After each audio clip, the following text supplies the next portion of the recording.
for no good. Give us something we may have, like the feeling of a small fear can protect us from ourselves. Tell me you really think that everything is just a matter of chance. Think it like when you get to know someone, is it someone that you need?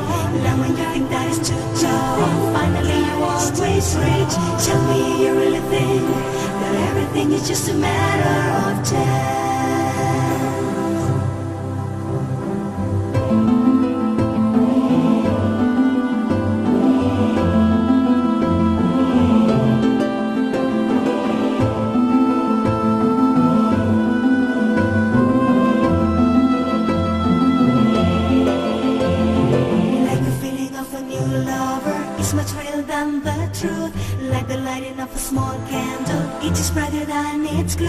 Tell me you really think that everything is just a matter of chance. Think it like the color of a low day seems a mirror of a cloud, like when you were going somewhere but somewhere you not see found. Tell me you really think that everything is just a matter of chance. Maybe you have to do with all and I have to do with you. There is no difference and I have to do with all. Maybe then you can do something just if you want. Maybe it can be a good thing that everything's had to be done. Maybe you have to do it all and I have to do with you. Maybe but there is no difference and I have to do with all. Maybe then you can do something just if you want. Maybe it can be a good thing that everything's had to be done.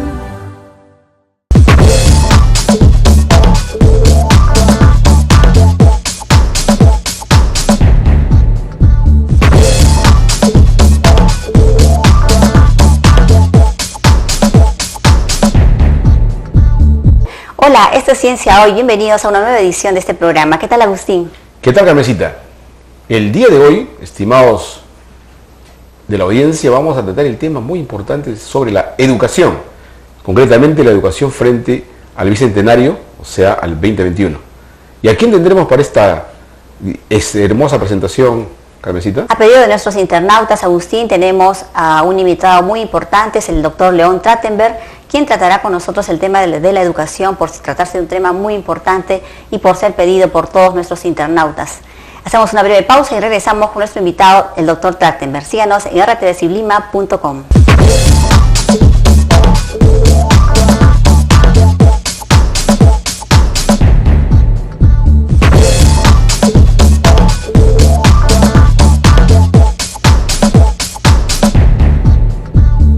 Bien, amigos, nos encontramos con el doctor León Trachtenberg, una personalidad en el Perú conocida y reconocida en nuestro país. Sin mayor preámbulo, doctor, buenas tardes y bienvenido. ¿Qué tal? ¿Cómo está? ¿Cómo le va?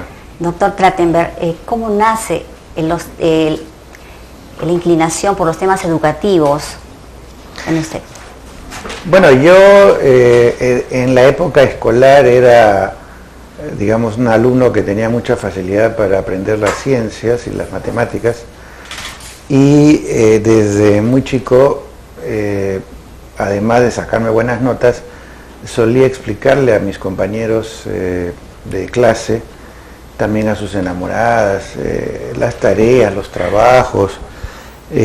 Los días sábados previos a los exámenes nos reuníamos en el colegio y yo les daba clase a mis compañeros para que entiendan lo que no habían entendido en el mes. Y me di cuenta que es una cosa que era fascinante y que tenía facilidad para hacerlo, y me quedé con este ejercicio docente informal, escolar, y cuando terminé el colegio, el director de aquella época, que sabía de mi afición para enseñar y que me iba bien, me contrató para dar clases extracurriculares a los alumnos que tuvieran más interés en las matemáticas. Y entonces durante un año les daba clases a los alumnos que querían avanzar por su cuenta, en las tardes, en horario vespertino. Y al año siguiente ya me contrataron para ser profesor por horas dentro del horario normal. Yo para ese momento tenía 19 años. y ya empecé como profesor de aula en el horario regular del colegio. ¿Usted le gusta el tema de las ciencias tal vez porque también ha estudiado ingeniería? Bueno, al revés, es por mi facilidad para aprender ciencias que digamos, sentí como muchos jóvenes de aquella época que los que son buenos en ciencias tienen que ser ingenieros y los que son buenos en letras tienen que ser abogados o psicólogos. En mi caso era las ciencias y entonces casi como que no había una elección vocacional propiamente dicha, sino más bien una necesidad de definir si voy a ser ingeniero industrial, sistemas, mecánico.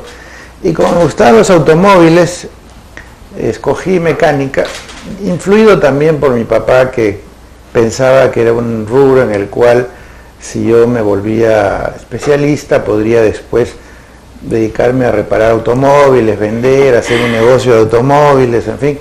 Era más rentable para su papá. Ese fue un poco mi orientación vocacional, digamos, ¿no? Claro. A propósito de orientación vocacional, doctor, ¿cómo ve usted la educación en nuestro país? ¿Cuáles son las fortalezas y las debilidades de la educación en nuestro país? Bueno, podríamos considerar una fortaleza el hecho de que la educación, el acceso a la educación es muy masivo y que tenemos a los niños en los colegios, sobre todo primaria, en menor medida secundaria, a menos por supuesto la universidad, también en inicial hay mucho faltante, pero en inicial tenemos casi al 100% de los chicos que llegan a ir al colegio. El problema es que van al colegio pero no aprenden mucho. Y no aprenden mucho por dos razones. Primera, porque llegan al colegio en condiciones muy precarias, sobre todo los niños de las zonas rurales, los niños que vienen de zonas más pobres, que no han tenido oportunidad de hacer educación inicial, que no han recibido una estimulación temprana, entonces llegan sin las debidas condiciones de educabilidad a la primaria, y entonces cuando llegan a primer grado y los profesores esperan que ellos ya aprendan a leer, a escribir, estos chicos no están en condiciones porque no han tenido todo el aprestamiento. Entonces, lo que es una fortaleza, que es la capacidad de convocatoria para tener a todos los niños de 6 años o 7 en la escuela primaria, se convierte en un primer fracaso cuando estos niños, lejos de avanzar, empiezan en la escuela a fracasar, a sentirse frustrados, a golpear su autoestima, a no entender, no disfrutar ni de la lectura ni de la aritmética. Y entonces con el tiempo una buena parte de ellos se queda en el camino, no aprueba los objetivos, muchas veces no pasan de año, hacia cuarto o quinto de primaria los que realmente se sienten desubicados abandonan la escuela.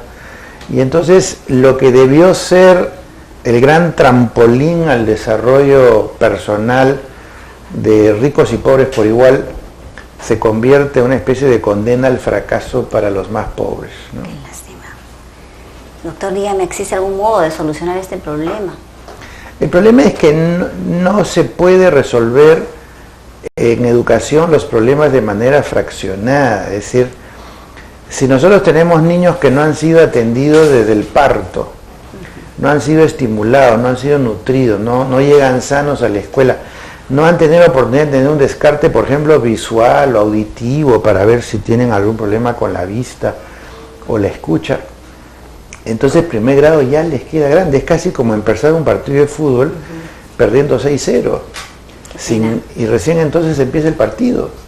Entonces, claro, los más brillantes, los más talentosos, los más perseverantes, aquellos que tienen padres que son muy acompañantes y muy apoyadores, claro, estos chicos salen adelante, pero la gran mayoría se atraca, se queda, no disfruta la escuela, no tiene ganas de hacer los trabajos, se siente maltratado, se siente que la escuela no es para él y que haga lo que haga no va a poder avanzar, entonces entra en una espiral de retroceso. Entonces, cuando uno habla de qué cosas se puede hacer, no se puede hablar solamente de poner un mejor maestro o darle más libros, o sea, no son medidas puntuales que uno puede tomar, sino que hay que agarrar todo el sistema educativo y reflotarlo.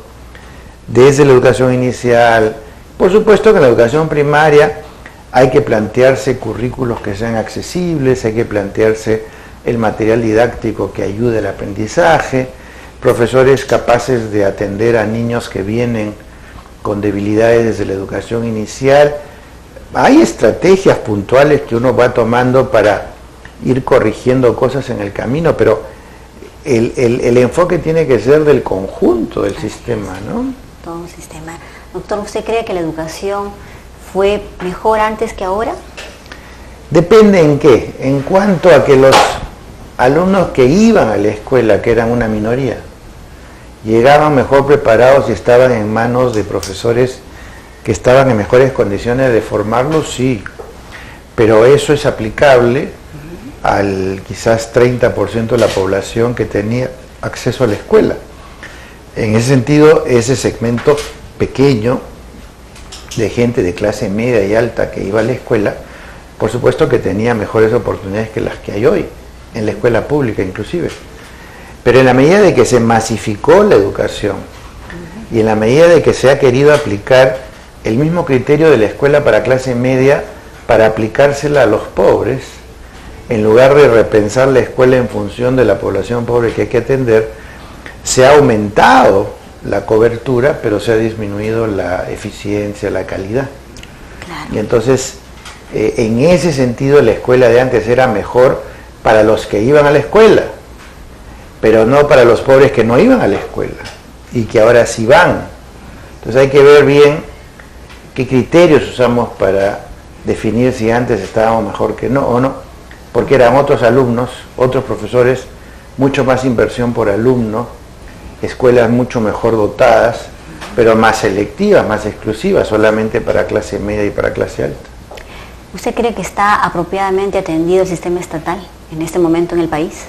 No, de ninguna manera.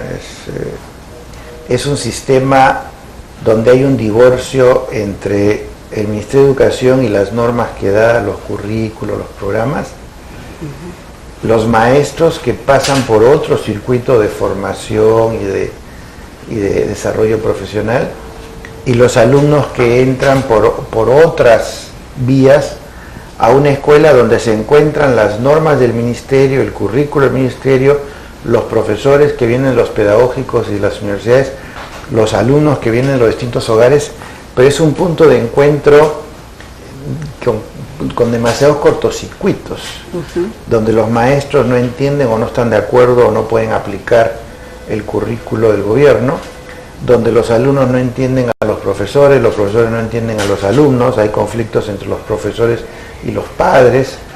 Entonces es un espacio de desencuentro más que de encuentro, ¿no? O sea, la educación no es solamente un tema del Ministerio de Educación, se tiene que hacer una reforma integral.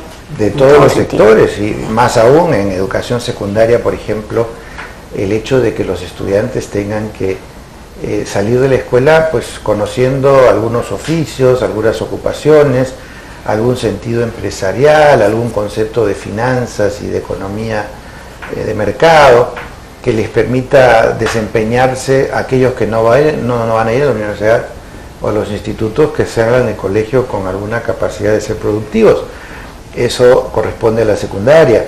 A la superior corresponde pues tanto la tecnológica como la universitaria, una articulación mucho más inteligente, porque actualmente el que va a un instituto está divorciado del que va a la universidad y no hay un puente entre ellos, y deberían estar integrados como en casi todo el mundo, donde uno puede hacer una carrera técnica por un tiempo y después continuar con una carrera académica y no hay ningún problema para el tránsito del uno al otro. Claro. Aquí en el Perú el que escoge educación técnica está condenado a la muerte académica porque nunca más va a poder estudiar nada que esté vinculado con una universidad. Y el que va a la universidad está condenado a un estudio teórico, académico, muy abstracto, porque no tiene el componente práctico que le permite dar contenido a todas las teorías que estudia. Y entonces esa desarticulación es fatal. Y por otro lado, lo que levanta el nivel académico de las universidades normalmente son los institutos de investigación dentro o fuera de las universidades, que desarrollan patentes, que desarrollan investigación, que crean ciencia, que crean conocimiento, que desarrollan tecnologías y que a la par de poner al país en la vanguardia del conocimiento científico mundial, van chorreando hacia abajo a la comunidad académica el saber de quienes están en la vanguardia del conocimiento. Al no haber investigación en el Perú, al no invertirse en desarrollo científico y tecnológico, los catedráticos universitarios no tienen ese segmento por encima que todo el tiempo está jalando para arriba, Claro. y enseñándole a la comunidad de catedráticos universitarios las cosas nuevas que se están desarrollando en el mundo y en particular en el Perú. Entonces es un sistema universitario chato, que no tiene ese componente de investigación que generalmente sirve de punta de lanza para abrir trocha y crear ciencia y tecnología nacional. Doctor, usted dijo en una de sus entrevistas, en el CAE 2010 los empresarios ya no quieren seguir siendo furgón de cola. ¿Cuál es su opinión sobre este tema? Lo que pasa es que mientras la educación se le encargue al sector educación, todos los demás van a sentir que no tienen responsabilidad en el tema. Y es curioso porque la educación tiene que ver con la salud, con la nutrición, con la alimentación, con la producción, con con el desarrollo de la ciencia, con el deporte, con la economía, por supuesto, con la industria, con el mercado de trabajo. Y sin embargo, a pesar de que educación es transversal a todos los sectores, cuando educación queda como responsabilidad solamente del Ministerio de Educación, los otros sectores se desentienden de su responsabilidad. Y entonces no hay diálogo entre lo que piensan los educadores y los técnicos del Ministerio de Educación con todos los otros sectores. Y en particular los empresarios, que no solamente son los que mejor conocen el mercado laboral, sino que son los consumidores del recurso humano que provee el sistema educativo. Así es. Y no dialogan entre sí. Y entonces los empresarios se quejan que los egresados del sistema educativo no están a la altura de lo que se necesita, y el sistema educativo se queja de que forman profesionales que no tienen empleo en el mercado peruano. Y para eso tiene que haber un diálogo, pero el diálogo no puede ser un diálogo unilateral, donde el Ministerio de Educación invita a todos los que quieran escuchar para decirles lo que él quiere. Claro. El diálogo implica que hay pares, el Ministerio de Educación, el mercado laboral, las empresas, que al dialogar concertan la dirección en la cual tiene que ir el sistema educativo. Y hasta hoy los empresarios han estado ausentes. Así es. Y yo creo que ya es hora de que haya un lobby empresarial capaz de poner en agenda de los políticos, de los congresistas, de los ministros, la necesidad de que los empresarios intervengan en el quehacer educativo, no en el sentido del negocio educativo, sino en el sentido de determinar las políticas educativas que hagan que los que egresan del sistema educativo sean productivos, sean eficientes, encuentren trabajo en el mercado laboral, respondan a las expectativas del mundo empresarial y que no tengan que estar contratando extranjeros o adaptando profesionales porque no consiguen al especialista que requerirían para sus servicios. Doctor, estamos atravesando cierta bonanza económica en el país. ¿Usted cree que sería importante, ya que el Perú es uno de los centros de germoplasma domésticos y comercialmente hablando de flora y fauna, muy importante, sería interesante poner en el Perú o instalar en el Perú un centro de estudios tecnológicos, de altos estudios tecnológicos? Claro, yo creo que Perú tiene que analizar cuáles son sus ventajas comparativas y en función de eso crear una propuesta que permita que el Perú tenga la mejor facultad de estudios tecnológicos en el área de la especialidad que podría asumir el Perú, que podría ser, por ejemplo, el área gastronómico, o podría ser el área biodiversidad, para industria farmacéutica, alimenticia, turismo, ingeniería forestal, en fin, agarrar aquellos aspectos del Perú donde hay notorias ventajas y crear las instituciones de altísimo nivel científico y tecnológico donde se haga investigación, desarrollo, productos nuevos, tecnologías nuevas, de tal manera de que venga gente de todo el mundo al Perú para aprender en el Perú lo que estas instituciones pueden ayudarles a aprender, hacer una especie de universidad de MIT de la biodiversidad en la Amazonía peruana, donde todo el mundo venga a estudiar acá, porque hay catedráticos, porque hay laboratorios, porque hay investigación, porque hay posibilidades de fondos de investigación, no solo peruanos, también extranjeros. Pero si el Perú se propusiera tener la universidad líder en el mundo en ese tema, en Loreto, en Amazonas, en San Martín, en fin, hay que buscar la ubicación ideal, puede ser un polo de desarrollo científico, económico, cultural, tecnológico, turístico, Claro. Farmacéutico, gastronómico, del más alto nivel. ¿Es viable entonces, doctor, que se pueda hacer eso en nuestro país? Por supuesto que es viable, lo que se necesita es una visión. Así es.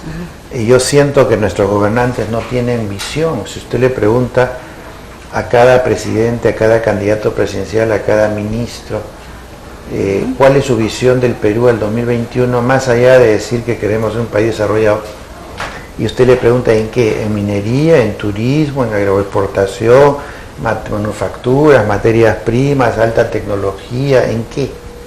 Entonces cada uno tiene otra idea de... Entonces no hay una visión compartida que diga, por ejemplo, Perú va a ser campeón mundial de voleibol en el 2021. Muy bien. Entonces ese es el afán, el sueño compartido de todos. Bueno, ¿qué tenemos que hacer hoy para tener el campeón mundial en el 2021? Cómo escoger a las chicas, los campos deportivos, el estímulo, deducciones de impuestos para empresas que invierten en los deportes, los mejores entrenadores alemanes o rusos que hayan en el mundo, buscar uno de alto nivel, campeonatos nacionales, escolares, interescolares, prepararse viajes al extranjero. Entonces uno hace un plan de trabajo con el objetivo de tener el campeón mundial en el 2021, Claro. como hace Brasil, como hace Cuba, como hacen Rusia, como hacen otros países. Pero el Perú tiene una temporada donde el voleibol recibe algún estímulo de un canal de televisión, alguna empresa, se acabó ese estímulo, se acabó el voleibol. Se acabó todo. Así Entonces es. no es un sueño nacional, es más un negocio particular de un grupo que lo levanta cuando le conviene y cuando no rinde pues lo deja. Así es. Y se acabó. Eso no es un proyecto nacional. Así es, doctor. Cuando el gobierno habla de reforma educativa, ¿usted cree que hay esa reforma en nuestro país? No hay reforma educativa. El problema es que la palabra reforma educativa es como la palabra democracia o economía y mercado, que para cada país significa otra cosa. O sea, no basta decir la palabra. Por ejemplo, democracia, los chinos dicen que viven en democracia, los cubanos dicen que viven en democracia, los egipcios dicen que viven en democracia, los suizos y los peruanos también. Entonces, ¿a qué nos referimos cuando decimos democracia? Lo mismo economía y mercado. Los americanos dicen que viven en economía y mercado, igual que los australianos, igual que los chinos. Inclusive el Perú reconoce a China como economía y mercado, y obviamente la economía y mercado china y la australiana y la norteamericana y la peruana son sustancialmente distintas. Entonces no basta decir economía y mercado. Así es. En este caso, reforma educativa, para algunos reforma educativa puede ser repartir libros, para otros reforma educativa puede ser pues duplicar el sueldo de los profesores, para otros reforma educativa puede ser construir pues 20 colegios o agarrar colegios que eran de Odría, arreglarlos y ponerle una placa de Alan García. O sea, para cada una reforma educativa es otra cosa. Entonces, mientras no se operativice la definición y se diga a qué nos estamos refiriendo, es una de esas palabras que sirven para, digamos, los discursos, porque los discursos no pagan impuestos, entonces uno en el discurso puede decir cualquier cosa. Así es, doctor. Pero que no tienen, para mí por lo menos, ningún significado. Mientras no digan qué significa eso, no tiene ningún valor la palabra reforma educativa, ni la promesa de una reforma educativa. ¿Qué opinión tiene acerca de la ley de carrera pública magisterial? Yo creo que la ley tiene un buen soporte conceptual, en el sentido de la idea de que los profesores tienen que ser evaluados periódicamente y ascender en función de sus méritos, sus estudios, sus logros. Conceptualmente me parece fantástico y es algo que existe pues en casi todas partes. El problema es cómo uno aplica eso a la realidad peruana, y en la aplicación es donde yo encuentro un montón de problemas. Para empezar, se plantea que 300.000 profesores titulados a nombre del Estado, 260.000 nombrados por el Estado, que tienen el derecho de enseñar porque el Estado los ha facultado, les dicen que no son aptos para estar en la carrera pública magisterial en tanto no pasen un cierto examen. Ese es un primer absurdo. Porque ¿qué cosa estamos diciendo en el fondo? Que hay profesores titulados, nombrados, pero que según el ministerio y la evaluación que les toma no son aptos para la carrera pública, o sea, no son aptos como maestros. Y entonces, ¿en qué quedamos?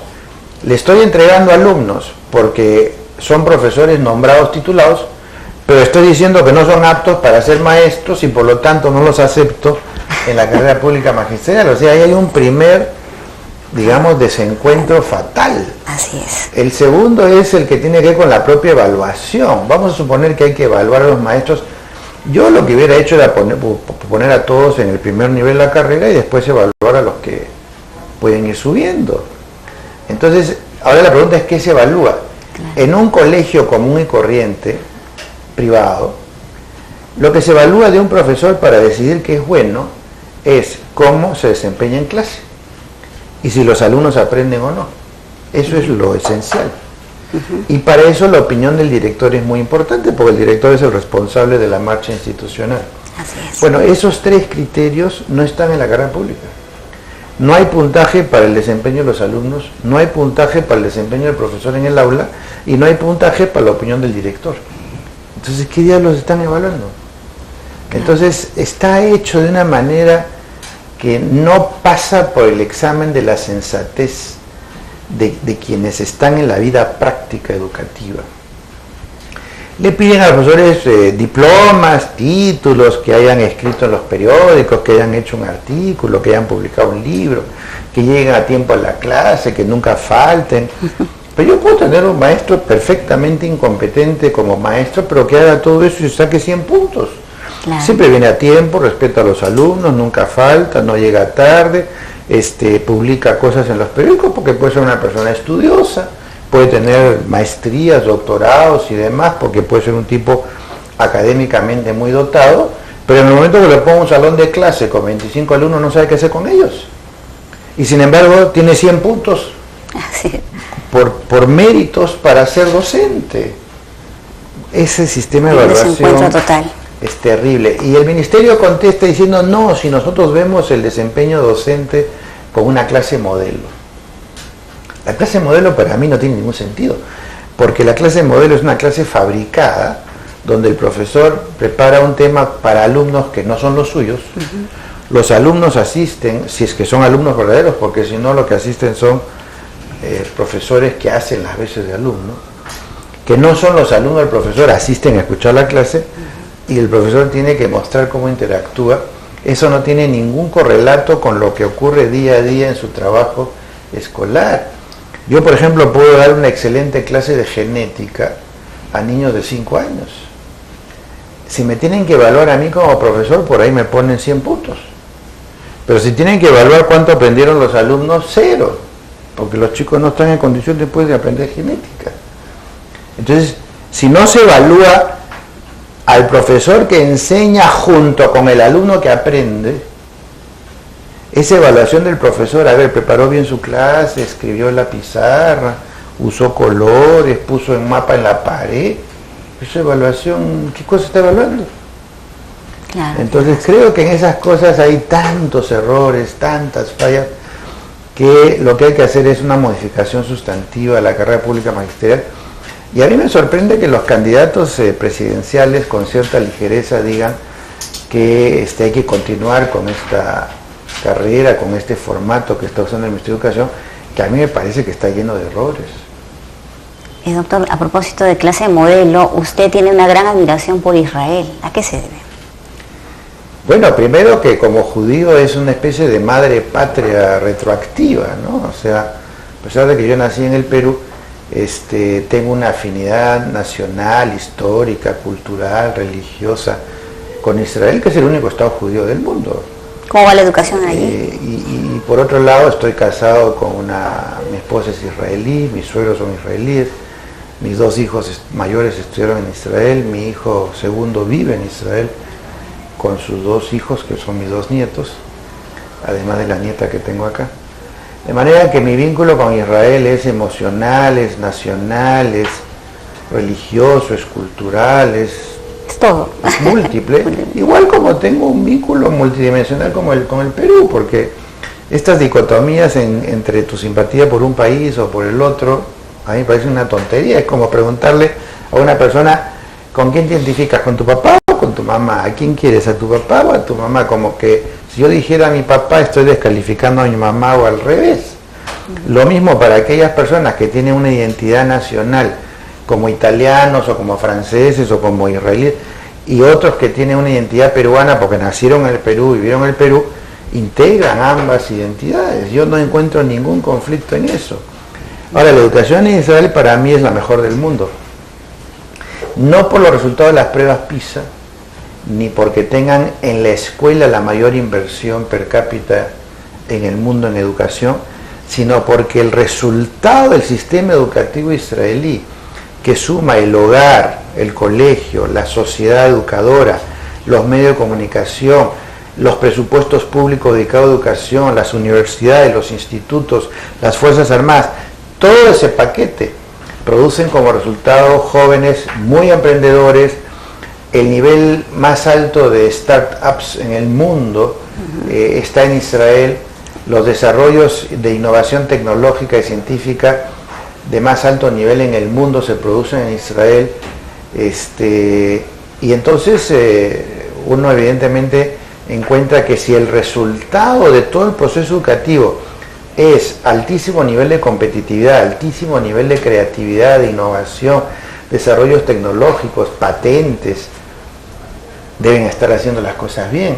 Pero no me refiero solo a la escuela, sino al conjunto de los componentes de una sociedad que educan a sus niños y jóvenes para convertirse en adultos emprendedores, productivos, competitivos, creadores. Excelente. Excelente, doctor. Los maestros tienen un rol importante en el Perú, como ciudadanos y también como profesores. ¿Qué les diría usted a los maestros a propósito de la campaña presidencial que se está dando en el país? Bueno, los maestros que no son jóvenes ya saben que en las campañas presidenciales se dice cualquier cosa, ¿no es cierto? O sea, como decía yo antes, las promesas no pagan impuestos, las promesas no son vinculantes, las promesas son muchas veces producto del improntus del candidato, que ni siquiera tienen que ver con el plan de gobierno que su propio partido ha preparado.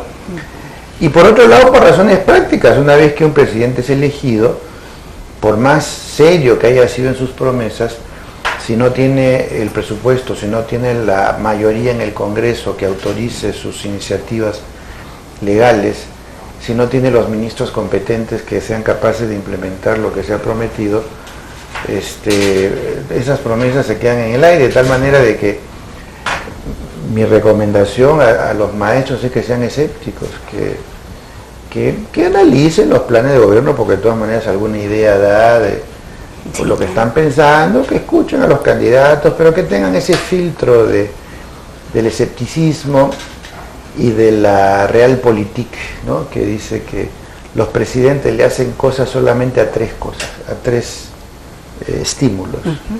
Uno, sus propias creencias. Muchos presidentes tienen sus caprichos, pues, entonces, como el colegio secundario, que ha hecho Alan García, cada uno tiene sus caprichos. Así es. Esa es una fuente de acción de política de gobierno. La segunda son los lobbies. Los lobbies que se mueven para presionar al presidente, al gobierno, para que haga lo que los lobbies tienen interés que se haga. Y la tercera es la calle. El griterío de la gente, la protesta, reflejada generalmente por los medios de comunicación o por acciones de sindicatos o otros movimientos sociales.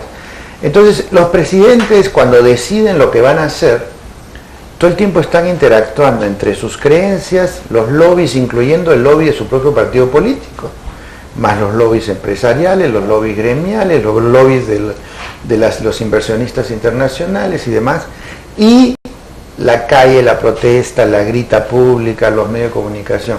Claro. Entonces los presidentes van tomando sus decisiones viendo cómo amarran esas cosas, de tal manera de que ese quehacer político no necesariamente tiene relación alguna ni con las promesas electorales, ni con los planes de gobierno de su partido, mucho menos es que va a gobernar en algún tipo de alianza. Entonces, creo que hay que ser escépticos. Yo creo que lo que hay que escoger finalmente como presidente es un líder empático, creíble, que produce la sensación de tranquilidad, que produce la sensación de que su gobierno va a ser estable, que no va a haber sobresaltos, no va a haber sorpresas, alguien que tiene una cierta simpatía por la infancia, por la educación, aunque sea declarativa, pero de todas maneras uno la puede olfatear. Claro. Y lo más importante que todos es que escuchen los discursos de los candidatos apagando el volumen del televisor. Bien, doctora. ¿Qué le parece? Hacemos una pequeña pausa y continuamos con la entrevista al doctor León Trachtenberg. Así que le doy pase a mi compañero el doctor Zúñiga para que continúe con esta entrevista. Pausa y regresamos aquí en su programa Ciencia Hoy de rtvciblima.com.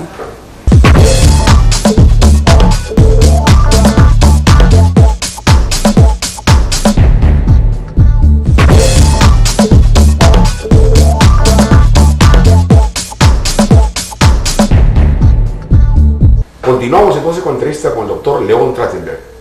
Doctor, si podría explicarnos por qué mirar a los candidatos con el televisor volumen bajo o apagado.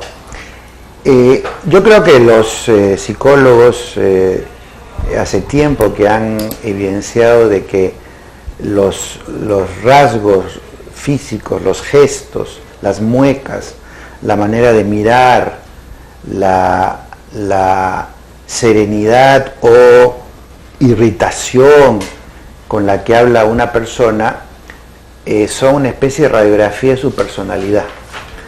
Hay candidatos o presidentes que tienen los ojos desorbitados, que cuando les hacen una pregunta incómoda se irritan, pierden los papeles.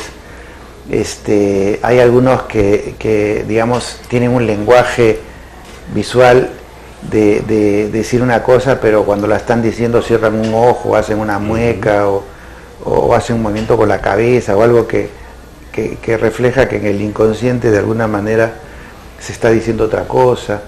Entonces todo ese conjunto de temas permiten, hay gente que habla tiene gestos adustos autoritarios, ¿no? Creo que el caso del expresidente Fujimori es clarísimo.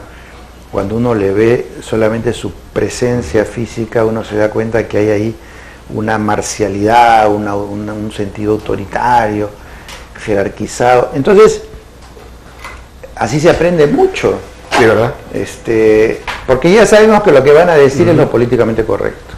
Entonces, yo alguna vez escuché incluso a algún candidato que decía precisamente cuando te enseñaban oratoria, que hay un lenguaje no escrito de los gestos, que nosotros captamos en una suerte de subconsciente, si se puede decir, cuando alguien está mintiéndote o algo está imponiéndote algo.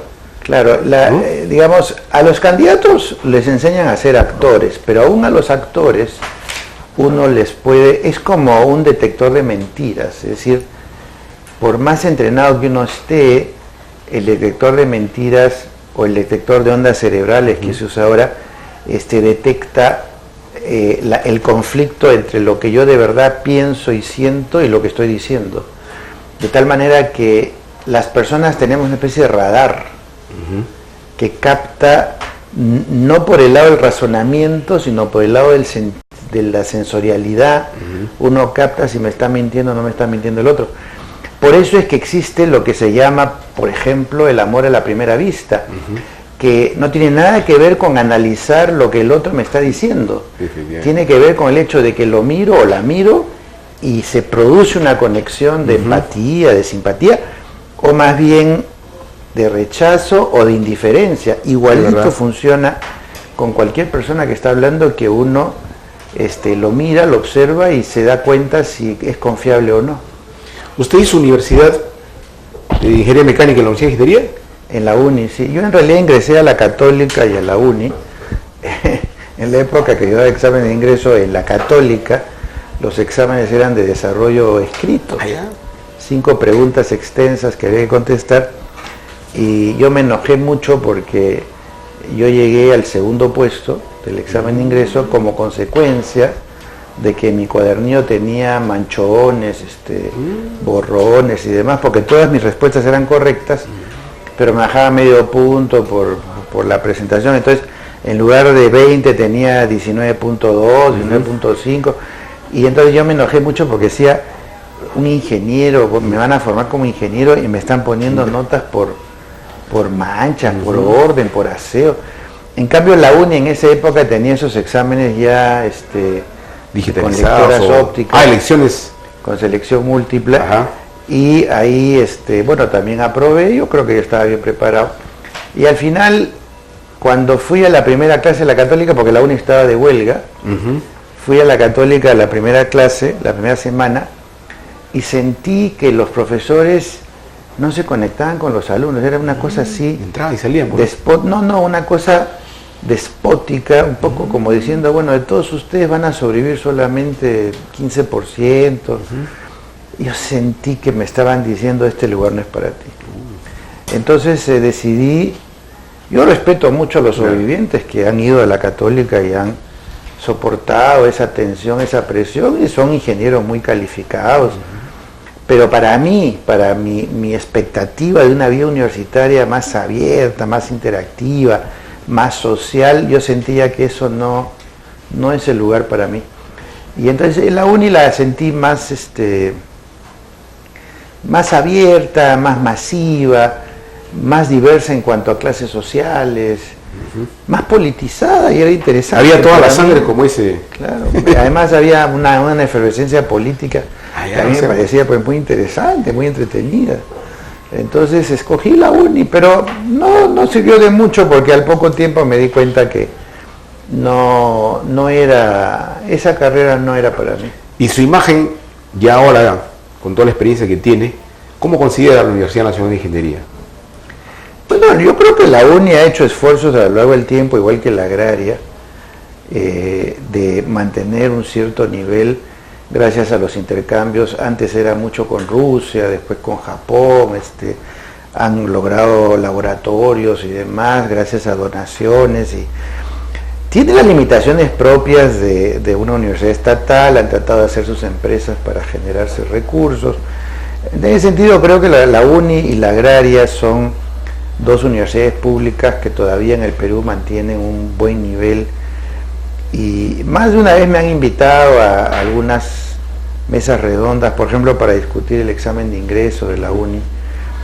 Y yo siempre, cuando me preguntan qué tal es el examen de ingreso, lo que les recomiendo a mis colegas es que evalúen a los que no ingresan. Si entre los que no ingresan hay gente brillante, gente talentosa, gente capaz, gente bien preparada, pero que no entra porque el sistema de admisión no lo sabe escoger, algo anda mal con ese examen. Y la UNI tiene un examen de ingreso que le da ventaja al estudiante que está hiperentrenado. Entonces, claro, reciben alumnos que están muy entrenados en matemática, en física, en química, pero no estoy seguro que están recogiendo a aquellos alumnos que tienen la mayor, inteligencia mecánica, la mayor capacidad de abstracción, de creación, porque a eso los van dejando en el camino. Porque dicho sea de paso, esos son los alumnos que se resisten al entrenamiento memorístico rutinario que se necesita para aprobar el examen de ingreso. Entonces, en ese sentido me parece que el enfoque de la Universidad Católica está un poco mejor, de respetar más el antecedente escolar y de hacer evaluaciones que vayan más por conocer al candidato y entrevistarlo y sentirlo, que solamente ver los resultados de una prueba. Correcto. Que la pre o la academia le hayan ayudado a resolver. Me gustaría que nos precise, según su opinión, ¿cuándo se dice que tal ciudadano es educado y culto? ¿Hay diferencias? ¿Cómo se precisa eso, esos dos conceptos? Bueno, ser culto es nuevamente, como decía yo con la palabra democracia, reforma, economía, mercado, ser culto es una cosa que depende cómo la definimos. Creo que en principio todos somos cultos. El problema es nuestra cultura está integrada por qué componentes y que nos permite hacer qué cosas. La educación tiene más que ver con el empoderamiento de las personas, la capacidad de estimular para que por un lado desarrolle las potencialidades propias, pero a su vez aprenda a lidiar con los estímulos externos, de tal manera que en ese equilibrio entre desarrollar mis capacidades e interactuar con los desafíos del medio ambiente, yo salgo adelante. Entonces una persona educada, una persona que sobrelleva bien esa tensión entre mis capacidades, mis pensamientos, mi razonamiento, mis sentimientos y mi necesidad de responder todo el tiempo a las exigencias de la sociedad o del medio ambiente en el que vivo, ¿no? Sobre este tema, te recuerda una suerte, digamos, de confrontación entre Marta Hildebrand con Hilaria Supa. ¿Qué connotación le generó al público, al grueso que usted considere? A mí me parece un error de Marta Hildebrand descalificar a Hilaria Supa por el hecho de que no sepa hablar, leer o escribir adecuadamente el castellano, porque le está desconociendo, primero, una cuestión política, o sea, las comisiones, las presidencias y demás se van repartiendo por partidos y no necesariamente el presidente de una comisión tiene que ser especialista en la comisión. Yo veo, por ejemplo, una congresista que era la presidenta de la Comisión de Energía, que no es su especialidad. Hay congresistas como, digamos, apristas que están en el presidente de la Comisión de Economía, que no es su especialidad, o de Defensa, que no es su especialidad. O sea, para empezar, eso de prestarle atención solamente a Hilaria Supa porque ella no es especialista en educación como para liderar la comisión, me parecía discriminatorio, porque no se usa el mismo criterio de evaluación para las presidencias de otras comisiones. En segundo lugar, Hilaria Supa es una luchadora social, una persona con una personalidad impresionante, una capacidad de comunicación, quizás no leyendo, escribiendo, pero hablando con una vibra, con una pasión, con un compromiso social que no se le puede discutir. Sí. Y al contrario, es una oportunidad para decir, en un país donde las personas de extracción cultural, social, como Hilaria Supa, normalmente están discriminadas, tienen aquí una oportunidad para recibir del Parlamento una plataforma para mostrar que son pares entre pares. Y justo en esa ocasión se la quieren tirar abajo. Por eso es que yo saqué abiertamente un artículo apoyando a Hilaria Supa sin conocerla en el sentido personal, pero sí su figura y su carrera y el juego sucio que le querían hacer los otros a Hilaria Supa. Y en último lugar, valgan verdades, al Congreso y a los congresistas les importa un pito la Comisión de Educación.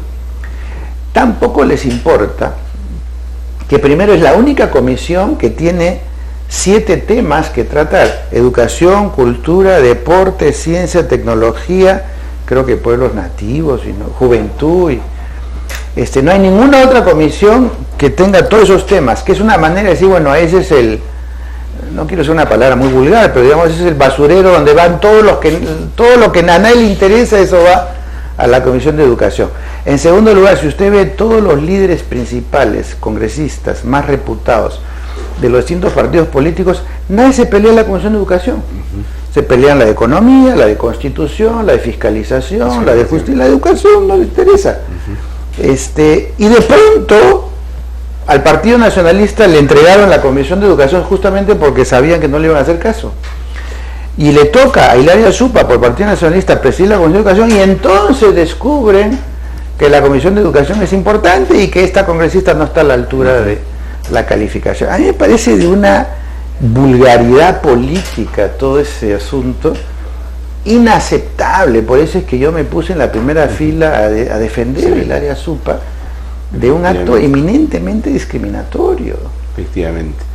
Cambiando un poco de tema, mirando el futuro, porque ya en la primera parte usted mencionó eso, me gustaría, digamos, estamos llegando al 2021 o el bicentenario de la independencia, como se le denomina. Entonces, si queremos disponer o tener jóvenes de 15 años para esa fecha, otros de 20, otros de 30 y 35, deberíamos comenzar ahora a construir esos jóvenes. Entonces yo diría, ¿cómo contornearíamos, identificaríamos qué características debería tener el joven de 15 años para que sea bien sucedido en esa fecha, por ejemplo? En primer lugar, a mí me causa dificultad aceptar que hemos tenido independencia a partir de 1821.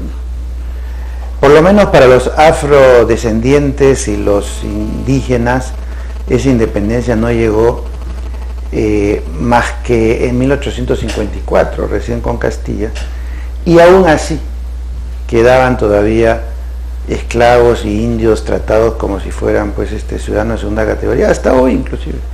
De manera que eso de fijar en 1821 la independencia, cuando además San Martín lo que quería era una monarquía, ni siquiera quería ser una república.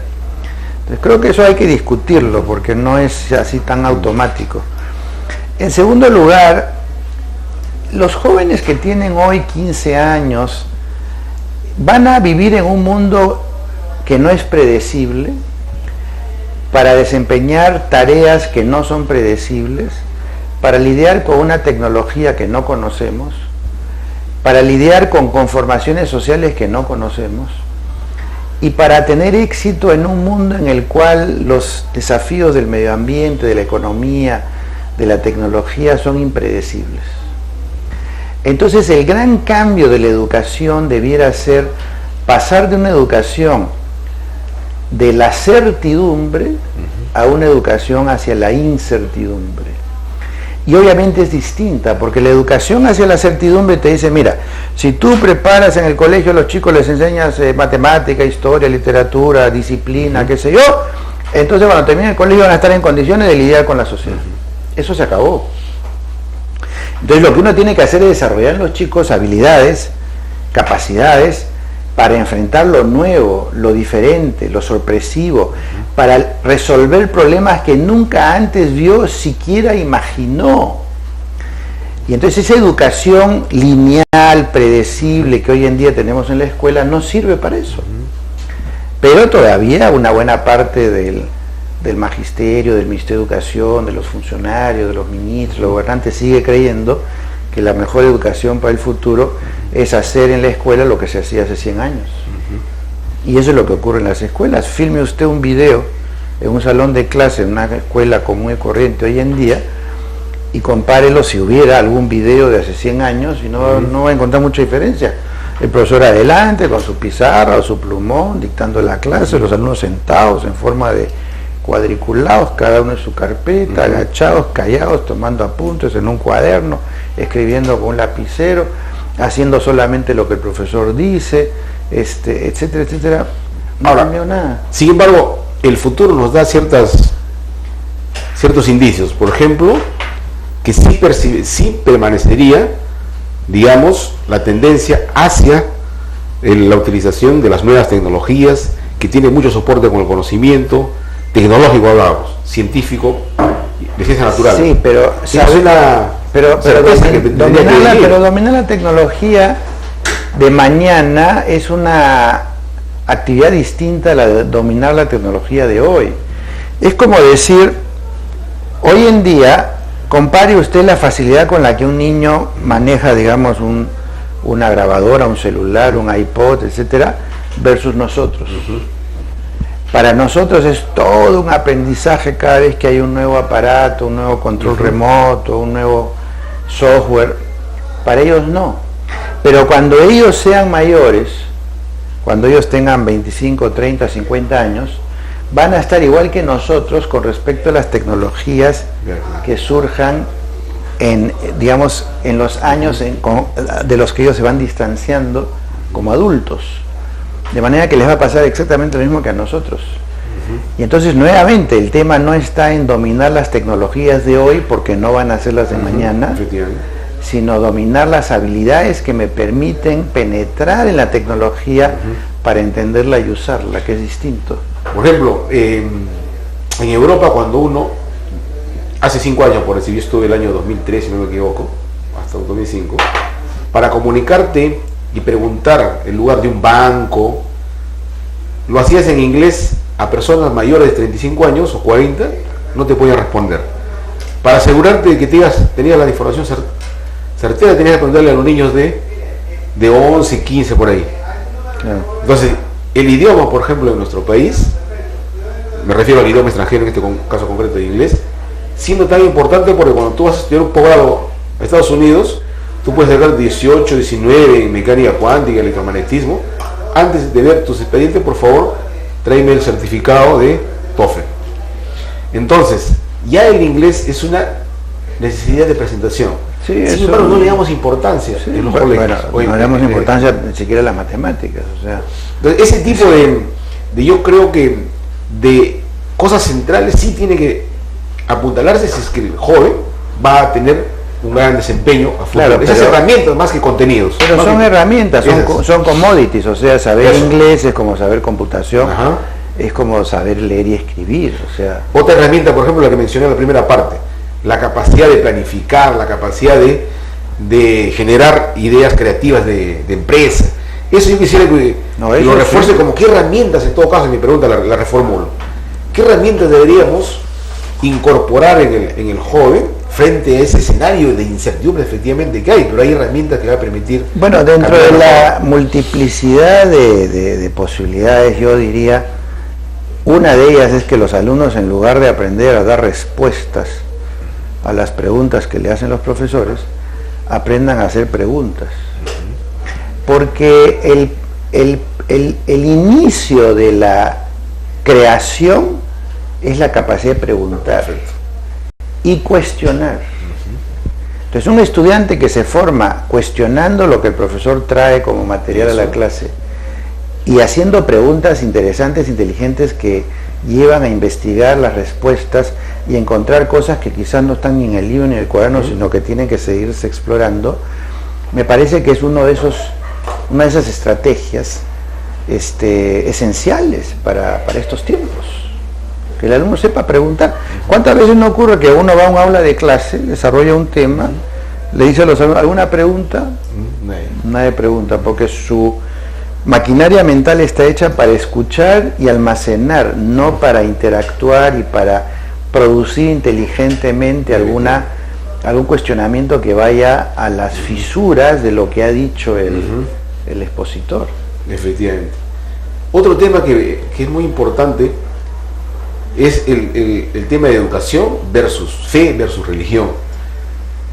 Se contó algunas noticias, no sé si fue una madre que moraba en Italia, que hizo un juicio a Italia para no obligar a que dentro del aula existiera, por ejemplo, la cruz. Entonces, ese tema de... Bueno, la concepción europea, norteamericana de un Estado laico implica que no puede haber una preferencia alguna por símbolos religiosos, y es más, que ni siquiera pueden haber símbolos religiosos en las entidades públicas, porque la religión es un asunto privado, no es un asunto público. Entonces el Estado no puede financiar de manera pública asuntos de interés particular. Por eso es que en Europa y en Estados Unidos el Estado laico implica que no pueden haber árboles de Navidad en las vitrinas de las oficinas públicas, no pueden haber crucifijos en los hospitales o en los colegios, porque hay una claridad. ¿Quieres un crucifijo? Ponlo en tu casa. ¿Quieres actividad religiosa? Anda al templo o a la iglesia. ¿Eso genera alguna ventaja en el niño que se está formando? ¿O no? No es una ventaja, es un intento de no ideologizar la educación en función de creencias particulares, sino que asumir un consenso de qué cosa es una buena educación y que eso sea equitativamente planteado a todos sin la intervención de grupos particulares que tienen su propia agenda y sus propias motivaciones, ¿no es cierto? Entonces, en ese sentido, la separación de Iglesia y Estado en los estados laicos es tajante y es comprensible además, porque el absurdo sería, bueno, si vamos a permitir que cada grupo religioso exprese sus preferencias, al lado de la cruz tendría que haber una media luna, tendría que haber una estrella o un símbolo representante del mundo judío, tendría que haber quizás un símbolo del Buda o de alguna otra imagen, tendríamos que llenar cada dormitorio de un hospital de 25 símbolos distintos para que nadie se sienta menos. Después vendría la discusión, cuál símbolo pongo a la derecha, cuál a la izquierda, cuál arriba, cuál abajo, cuál más grande, cuál más chico, no terminaría nunca. Entonces, por el absurdo también, la mejor decisión que toman estos países es que no haya ningún símbolo religioso. Ahora, en países con tradición católica muy fuerte, como los latinoamericanos, incluyendo el Perú, ha habido una especie de tradición de una presencia fuerte de la Iglesia Católica en la educación. Y por eso es que en casos como el peruano se generan ciertas variantes, ciertas excepciones, ciertas posibilidades de que haya de todas maneras clases de religión en los colegios, aunque respetando las creencias de los alumnos. Es más difícil hacer ese corte de decir nada de religión en los colegios, ¿no? Más por una cuestión de tradición y de vocación de la sociedad peruana, que sí considera de que los colegios tienen que tocar temas religiosos. Y se debería involucrar dentro de algunos programas de enseñanza, así como se enseña la teoría de la evolución, enseñar el creacionismo.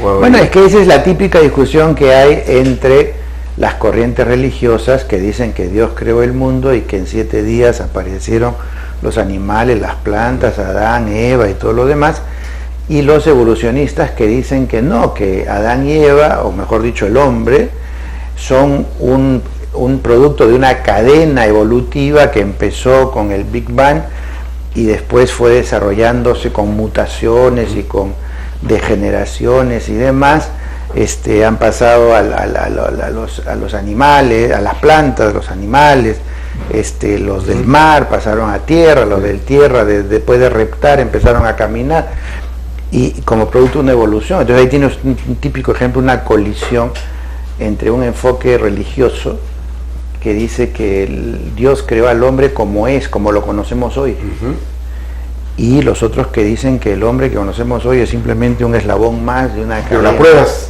que se encuentran optan más por lo de la evolución, o esas pruebas no están. Sí, pero pueden decir también que Dios creó esas pruebas, o sea que Dios creó animales inferiores, animales superiores, creó dinosaurios, creó todo, pero que es parte del mismo acto creador. Pero se puede. Lo que no aceptan es que del mono o del oso o qué sé yo devenga el hombre, pero de que Dios creó a los monos o que creó a los osos, o eso creo que nadie discute.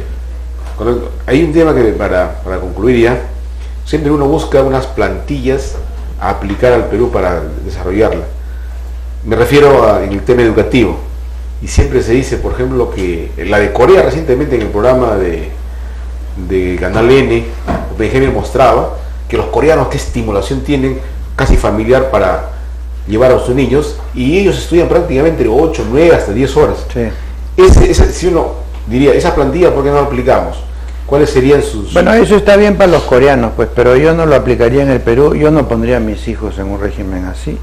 Yo creo que la educación va mucho más allá de un entrenamiento casi agónico y matador de los chicos. Yo no creo que la escuela tiene que ser una tortura.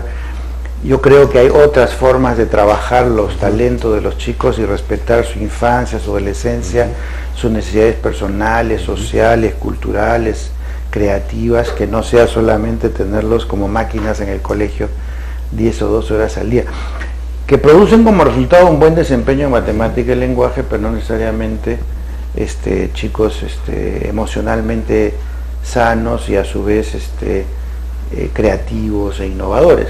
Creo que hay otras maneras Mi sueño es que el Perú sea un gran laboratorio de experiencias educativas, donde cada colegio ensaye y explore en función de su propia realidad la propuesta educativa que sus profesores, en vinculación con los padres, consideran lo mejor para ese colegio. Y a lo largo del tiempo la van puliendo. Lo que no sale bien lo corrigen, lo que sale bien lo mejoran. Y entonces cada colegio, como cada empresa, dicho sea de paso, se la va jugando para ir creando su propuesta educativa y para dar lo mejor de sí a sus alumnos. Mientras tengamos un sistema centralista, homogenizador, rígido, donde hay un ministerio que norma un currículo y reglamentos para 90.000 colegios distintos y creer que eso crea el escenario para una buena educación, yo creo que vamos a estar rezagados como lo estamos ahora. El Perú debe ser un laboratorio de experiencias educativas innovadoras. Esa es mi fe, ese es mi sueño. Muy agradecido. Vamos a hacer una pausa.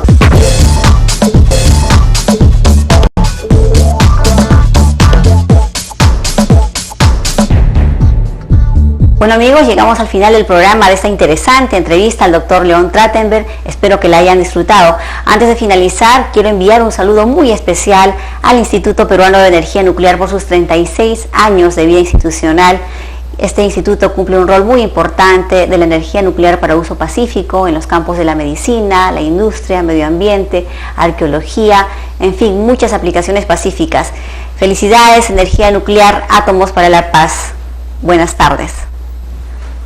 Efectivamente, yo también quiero aunarme ese saludo y también dejar muy establecido que el tema que hemos tratado con el doctor Trachtenberg nos ha demostrado que la educación en el país nos ha advertido, ha subrayado que la educación en el país en realidad no está siendo bien llevada. Y él ha propuesto ideas extremadamente importantes y prácticas, fundamentalmente prácticas, para que los docentes puedan usarla en su entorno, creativamente y con todos los documentos que seguramente ustedes puedan acceder vía internet. Hasta la próxima semana también de mi parte.